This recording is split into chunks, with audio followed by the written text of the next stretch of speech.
Ruby जी, युवा अध्यक्ष निर्भय जी और उन्हीं के साथ मंच में उपस्थित हमारे अखिल भारतवर्षीय यादव महासभा के कार्यकारी अध्यक्ष, जौनपुर के सांसद, शूटर, राइडर, डिस्ट्रिक्ट मैजिस्ट्रेट भी रह चुके हैं, कलाकार भी हैं, तो सर्व संपूर्ण भरा अपना सांसद और कार्यकारी अध्यक्ष श्याम सिंह यादव जी, मंच में उपस्थित वरिष्ठ उपाध्यक्ष जगराम जी,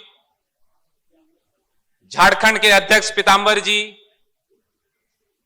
ब्रिगेडियर प्रदीप यदु, हमारे अहीर रेजिमेंट के संयोजक, उनकी धर्मपत्नी तथा अखिल भारतवर्षीय यादव महासभा महिला शाखा के उपाध्यक्ष मंजू यदु जी, मनोज भाई साहब अपने अखिल भारतीय यादव महासभा के सचिव और मंच में उपस्थित सभी पदाधिकारी, BR यादव जी और मंच के सम्मुख बैठे हुए सभी मां बहन, वरिष्ठ युवा साथियों को सबको बहुत बहुत बधाई। हम लोग 100 साल पूरा कर रहे हैं। साथियों, पहले तो यह गर्व की बात है कि सारे भारतवर्ष में जितने भी सामाजिक संगठन है, राजनीतिक संगठन है, सबसे पुरानी संगठन से हम जुड़े हुए हैं। जो RSS संगठन 1925 में जिसका स्थापना हुआ था, उससे एक साल पहले 1924 में इस बिहार के पूर्णिया में हम लोग का यादव महासभा का स्थापना हुआ था। तो कम से कम इस बात की गर्व होनी चाहिए, जो भारतवर्ष के सबसे पुरानी सामाजिक संगठन है वो यादव महासभा के संगठन है और यह संगठन के हम एक एक हिस्से हैं। और ये 100 साल के पुराने संगठन में कितने हमारे वरिष्ठ साथियों अपना जीवन बलिदान दिए, कितने संघर्ष किए, तभी जाके ये संगठन 100 साल पूरा किया और युवा साथियों ये संगठन को आगे बढ़ा रहे हैं। और ये संगठन 100 साल पूरे करते हुए अभी कुछ दिन पहले अपना महिला समावेश हुआ था आपके छत्तीसगढ़ रायपुर में मंजू यदु के नेतृत्व में। उससे एक महीना पहले धनबाद में युवा साथियों का एक बड़ा सम्मेलन हुआ था, जिसमें आपका निर्भय भी युवा साथी भी वहां पे उपस्थित थे। यह कार्यक्रम चलता रह रहा है। हर प्रदेशों में हर महीने में 100 साल का कार्यक्रम अखिल भारतवर्षीय यादव महासभा का काम चल रहा है। लेकिन उसके साथ हमको यह जानकारी भी रहने की आवश्यकता है कि 100 साल पूरे करते हुए हम लोग को संगठित होने की भी आवश्यकता है। बहुत युवा साथी आज संगठन में जुड़ रहे हैं और हमको पूछ रहे हैं, भैया ये संगठन हमको क्या देगा। हम तो पहले ये बोल रहे हैं, अगर आप ये सोच के आ रहे हैं कि संगठन में शामिल होते हुए ही हमको कोई विधायक बना देगा, सांसद बना देगा, ये सोच से दूर रहकर आप संगठन में काम करिए। यह पारिवारिक संगठन है साथियों। आप भारत राष्ट्र में कहीं पे भी जाइए, कोई भी प्रदेश में जाइए, यादव महासभा का परिचय लेके जाइए, आपको वहां पे घर, खाना पीना सब व्यवस्था रहता है साथियों। बहुत राजनीतिक दलों में आप जुड़े हो रहे हैं। आप एक राजनीतिक दल के परिचय लेके एक जिला छोड़ के दूसरे जिला में जाइए, लोग आपको पूछेंगे नहीं। लेकिन भारतवर्ष में 20 करोड़ की आबादी है। ये तो बिहार अपने यादवों का गढ़ है, यहां पे हम क्या बोले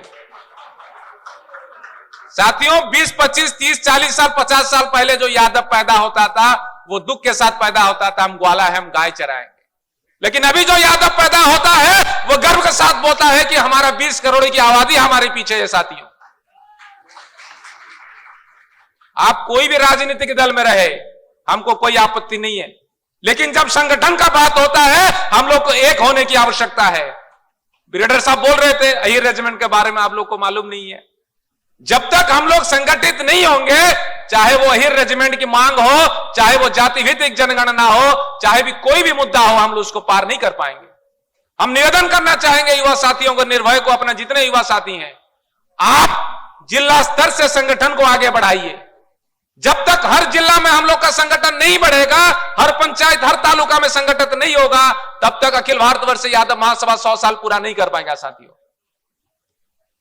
हम यह बोलना चाहेंगे, अभी महिला तो बैठे हैं मंच के ऊपर भी, मंच के नीचे भी बैठे हैं। हमारा कला संस्कृति भी बहुत ऊपर है। लोग बोलते हैं यादव बहुत स्वाभिमानी है। यादव किसी के सामने सर झुकाते नहीं है, और यह भी मानने की आवश्यकता है यादवों की संस्कृति बहुत ऊपर है।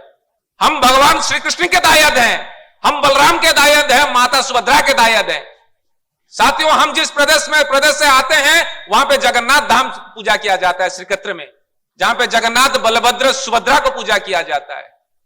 और आपको मानने की आवश्यकता है, ये तीनों प्रभु हम यादवी हैं। माता जी, हम बोलना चाहेंगे, साल में एक दिन होता है कालिया दलन एकादशी, जब अभी कुछ एक 15-20 दिन पहले गया, उस एकादशी के दिन मदन मोहन जी आते हैं एक मंडप में, जिस मंडप में महिलाएं मदन मोहन को गोदी में लेके दूध मक्खन खिलाते हैं। 36 जाति में कोई जाति नहीं है जो भगवान को छू सके, कोई महिला जाति नहीं है जो भगवान को छू सके यादवों को छोड़ के। यह संस्कृति है आपकी। हर दिन ग्वाला के घर से, यादव के घर से दूध मक्खन जाता है तो भगवान जगन्नाथ, मदन मोहन, बलभद्र, सुभद्रा नहाते हैं उसमें। यह हम लोग की संस्कृति है। हम लोग के बाजू में इतने ताकत है, चाहे संगठन को राजनीतिक परिवर्तन करने में हमको ज्यादा दूर नहीं लगेगा। साथियों, युवाओं को बोलना चाहेंगे, अगर सूरज जैसा बनना है तो सूरज जितना जलना होगा, सूरज जैसा बनना है तो सूरज जितना जलना होगा, नदियों से आदर पाना है तो पर्वत छोड़ निकलना होगा। हम यदुवंशी के बेटे हैं, क्यों सोच रहा सरल होगा, कुछ देर जरूर होगा लेकिन संघर्ष अपना सफल होगा। युवा साथियों का हम निवेदन करेंगे, थोड़ा त्याग करिए साथियों। जब तक हम त्याग नहीं करेंगे तब तक हम भोग भी नहीं कर पाएंगे। हमारे पूर्वज को त्याग किए हैं जिसके वजह से हम भोग कर रहे हैं। अगर हम त्याग करेंगे, हमारे आने वाले पीढ़ी वो भोग करेंगे। साथियों, कृपया अपने राजनीतिक जो लोभ है वो करिए, मना नहीं करिए, मना नहीं कर रहे, लेकिन संगठन से जब जुड़ रहे हैं, संगठन में जब काम कर रहे हैं, कम से कम वो राजनीतिक लोभ आप दूर रखिए।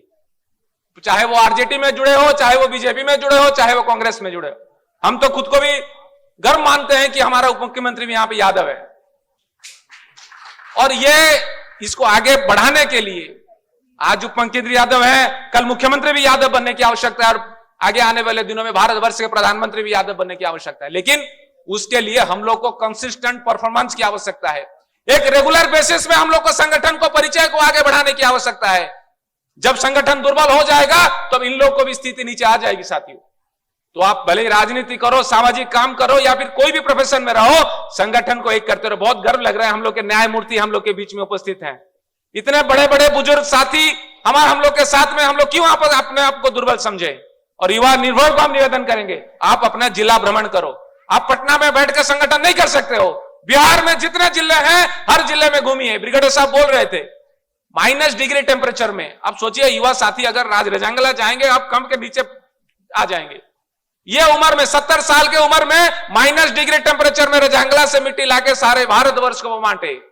अभी हम लोग का रेस्पॉन्सिबिलिटी है, हम लोग का मोरालिटी है, हम लोग का नैतिक कर्तव्य है कि वो कलश को लेके बिहार के सभी जिलों में घूमने का काम करने की आवश्यकता है। जो सहयोग जरूरत होगा वो हम लोग आगे आएंगे। बोल रहे थे अभिषेक यादव के बारे में, हम बोलना चाहेंगे, 20 साल का लड़का सारा भारतवर्ष अपना साइकिल लेके घूम रहा है। अभी हम उड़ीसा से आए, वो उड़ीसा में था, उड़ीसा में उसका सारा कार्यक्रम खत्म करके हम बोले तुम अभी पुरुलिया चलो, वेस्ट बंगाल, उसके बाद झारखंड, उसके बाद बिहार आना है उसको। हम निवेदन करना चाहेंगे पूरे टीम को, बिहार में उसका भव्य स्वागत करिए। कोई स्वार्थ नहीं है उसका। 20 साल का लड़का अपने सामने, अपने साइकिल के सामने लिखा है अहिर रेजिमेंट लक्ष्य हमारा अखिल भारतवर्षीय यादव महासभा। क्या मिलेगा उसको, क्या देंगे हम? खाली इतना देंगे, कुछ सम्मान देंगे और अहिर रेजिमेंट को आगे कैसे बढ़ाया जाए उसको प्रेरणा देंगे। तो निवेदन करना चाहेंगे युवा साथियों को, जब वो पटना आएगा उसको भव्य स्वागत करिए और संगठन को आगे बढ़ाइए। हम इसके बाद बोलना चाहेंगे, हमारे सांसद कार्यकारी अध्यक्ष, उनका फ्लाइट है, उनका और भी मीटिंग है, वो जाना चाहेंगे। हम निवेदन करना चाहेंगे कर्मकर्ताओं को, कृपया उनको हम लोग के बाद हमारे बात बोलने का मौका दिया जाए। इसी के साथ हम हमारे वक्तव्य को विराम देंगे। जय माधव।